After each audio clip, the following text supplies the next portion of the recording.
Everyone, I just wanted to talk a little bit about HMOs and one of the few times where I recommend an HMO over other insurance plans. And that's if your HMO owns the health plan. So when an HMO owns the health plan, it's a little bit easier for their doctors to work with. It's also a little bit easier for the member to get things like prior authorizations and all of that handled, because it's usually handled in-house. And many of these physician offices within the HMO will have prior authorization departments within that little department. It's called their specialty department. And those specialty departments know that if, let's call it the HMO, needs a prior authorization for something, they know that their doctors are trained on getting it exactly what the insurance company needs, because it's the same company typically. And the billing person, the claims person, would know what is needed that the insurance company, same company, requires. And that is one of the few times that I will recommend. And I'll tell you, in my experience, I have an HMO where that is the case. And I was able to get things done fast. I needed a sleep study.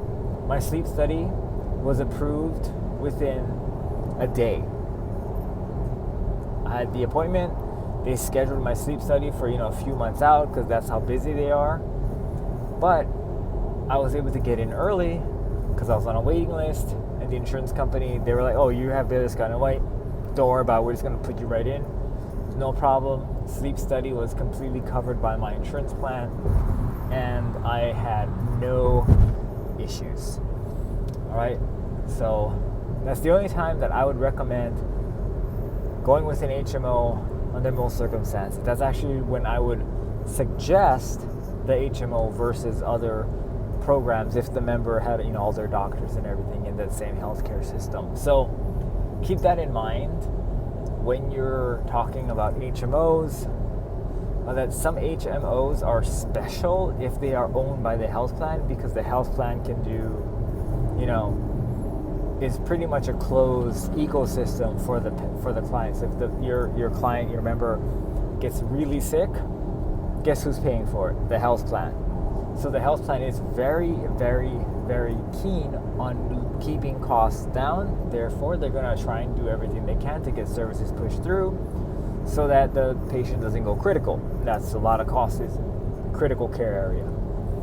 So if you can do that, it's a good service for your client. Figure out that's how the plan actually works. Don't make stuff up because you think that maybe they have a contract with the company or something. That's not the same thing. If they own the company, it's the same thing. It's different. I hope that helps kind of give you some ideas and some conversations to have with your clients. And I'll see you guys in the next video.